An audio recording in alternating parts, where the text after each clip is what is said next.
What is up, guys? Julian here with two Motos up here in Angeles Crest, taking out the MT-10 for a ride. I haven't been really riding it that much since I got my car back. I'll give you another update on that in another video, but I wanted to give you a breakdown on how the MT-10 is going. How I've only have 1,600 miles on it or so, and wanted to let you guys know how it is so far as a bike. It is so much torque.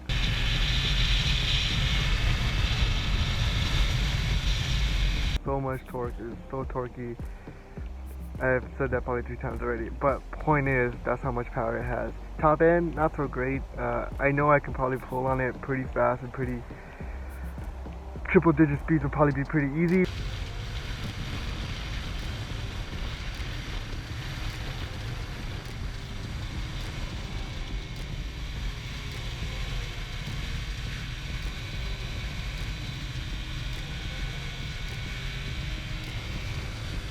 For the motor, but man, does it get violent when you're on the freeway trying to pull at that speed, or on the mountains. It just, anything above 100 is not fun. It's in my opinion. Some people like it. I don't like the turbulence. It's just too much. So anything, I'd like to stay below that. I need a full fairing bike for that. But trust me, this thing will definitely pull with anything, keep up with anything, for sure.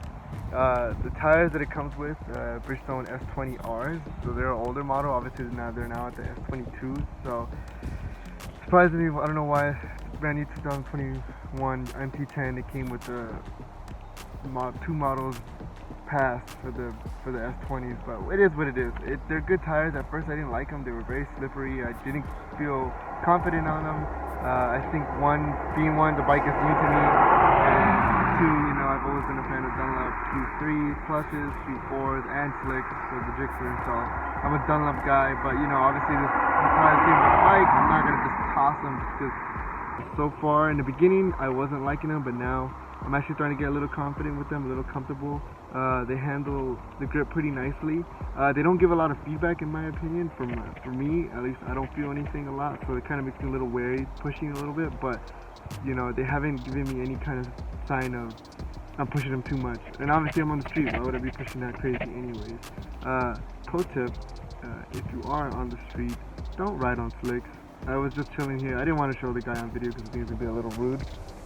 But guy on a BMW S1000 with slicks on here, out in the canyons, like what? Who are you trying to race? What are you trying to prove? Pro tip, don't ride with slicks on the street. Not smart. Not smart. Especially slicks that are from 2015 and are at past the wear marker. Like, what are you doing, bro? Don't be that guy. Pro tip from Julian today. And then another thing, for fuel consumption on this bike, it is not the greatest, depending on your throttle input. If I'm having fun, I'll probably get 120 miles maybe to the tank, maybe. At least that was in the beginning when I was breaking it in. It has gotten a little better, so I gotta just test it out again and see how I get. But on the freeway, commuting on this, I do still have my job is about 16 miles away from where I live, so 16 miles one way, 16 miles back, about 32 miles or so, mostly freeway. By 3 days or less than that, I'm already filling up the tank. Obviously I do go to other places, the gym, going out, whatever it is sometimes, it does not do well in gas mileage in my opinion compared to what the FZ07 was. Obviously this is a liter bike, FZ07 was a parallel twin 700, so big difference in motor. But you know what? I'm not gonna care really too much about the fuel consumption. I was for a little bit because my car was out and is in the shop, and I use my car as a daily. I don't use my bike. I don't like commuting on the bike daily. So I was noticing the fuel consumption just because I was like, man, this is not doing so well. But I got my car back, so I'm not really caring about the fuel consumption anymore. And honestly, the miles per gallon, as people say, is, I can't put a price on that. This thing makes me smile all the time. So you know what? Not great on fuel consumption. So if you're worried about that, probably not the bike for you. But honestly, who cares, bro? Put a windscreen on it. It might do a little bit better gas mileage just because of the wind turbulence. It's dragging through the air for sure on the freeway. So that's another reason. Probably the fuel consumption is pretty high. then this thing this thing gets hot. Not compared to like a Panigale V4, you know, or a Street Fighter. Those things burn the hell out of your leg. Any Ducati really in this heat in California will burn your leg. But this thing, for being an inline 4, it gets pretty warm, warmer than I expected. Obviously, one day when I put an exhaust and I do a tune, it's gonna run a little bit cooler, but it's a warm bike. I know these motors, the MT-10s, the R1s, have a lot of problems with, common problems with, there's a coolant hose in the middle of the engine block that goes back to the water pump. There's an O-ring in there that tends to leak, right? So that likes to give out as well. So that's something to watch out for. So far, obviously, I just bought this MT-10, so I doubt it's going to happen anytime soon. But if you're going to buy this bike, I would definitely buy the extended warranty. From what I've read and my experience in my line of work, I have not seen an MT-10 motor blow so far since it came out. Obviously, the way they built the motor was a little bit sturdier than the R1 motor. Obviously, you know, 2015, I think 16, they had the recall for the transmission, and even to this day, I think all the way up to 2018, Motos blow a lot of engines. I've seen a lot of it happen. Rods going through the case, rods going through the transmission's giving out. But the MT-10 so far, I have not seen one of that. So the engine is probably sturdier and more stout.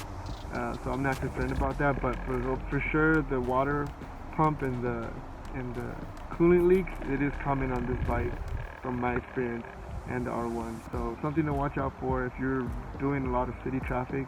It probably will happen over time, just because this thing just gets hot so fast. If you're doing a lot of canyon stuff, I doubt it, because you know you're giving it a lot of air. It's not going to get to that hot, but to that heat, to that level of heat. But man, as soon as I get into traffic, even lane splitting, this thing's at 220, 220, 220. It cools down once I start moving, obviously, because there's no fans on it, but it is not the coolest bike in the sense of temperature. It is pretty awesome. Then another note, definitely size-wise, I'm 5'7", 150 pounds on a really good heavy day, so I'm a light guy. And this bike at first felt huge to me. It felt like, you know, taking me for a ride, and it still kind of is. This leader bike, I'm not gonna lie. But I've gotten comfortable with it. I've gotten used to the size and tossing it around. It's actually more nimble than you think. In the beginning, it feels like a freaking tank, but you get used to it, and you're able to actually just, instead of trying to muscle in it around, you try to actually get in tune with the bike. It actually flicks left to right pretty quick. And then, you know, suspension-wise, it was a little stiff for me in the beginning, but then again, I got used to it, broke it in, and started pushing a little harder. The front end, especially because I'm so light, I feel so far and extended away from the front end. I didn't feel confident from the front, but I switched my body position a little bit, rode a little harder, braked a little later, then I started feeling the front end a little more. So that's another thing I noticed. But everybody's body type and riding style is different. If you weigh more than me, you're definitely going to feel a lot easier on the bike, just because, you know, it's going to be smaller compared to what it feels like to me. Another thing, throttle input, the mapping on it, it's actually pretty smooth. It's not as bad as like how the FZ09 was previously a few years back. The throttle's a little twitchy for me, just because it's a new bike for me, so I just have to get used to it. But my favorite setting is definitely the mode 1, traction control level 1. I have tried it without traction control. It is a lot of power, and obviously as the tires start to wear, it's going to get a little worse, so I want to keep it at least at level 1. So I have a bit of a safety net. You know, I ride a 600. I'm used to just giving it quite a bit of gas, a lot more than this. This thing will eventually launch me if I try to do something that, you know, abrupt. So my favorite mode, mode 1, traction control level 1. But other than that, the auto input is pretty clean. And the exhaust mode is great when you're riding it. It sounds pretty quiet when you're hearing it ride by. So an exhaust is a must, depending on what state you're in. In California, you know, it's a little tougher to do. But if you live somewhere across the United States, man, full system with a tune, definitely a dyno tune, probably to get the most power out of it. It's a good bike. Two badass cars that just showed up, and I'm going to show you right now.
badass. So they just showed up while I was hanging out, and then they just decided to talk for a little bit, asking me if the road was open down going back towards LA, and it definitely is. And man, the Porsche and the Lamborghini were so badass. The exhaust, mint.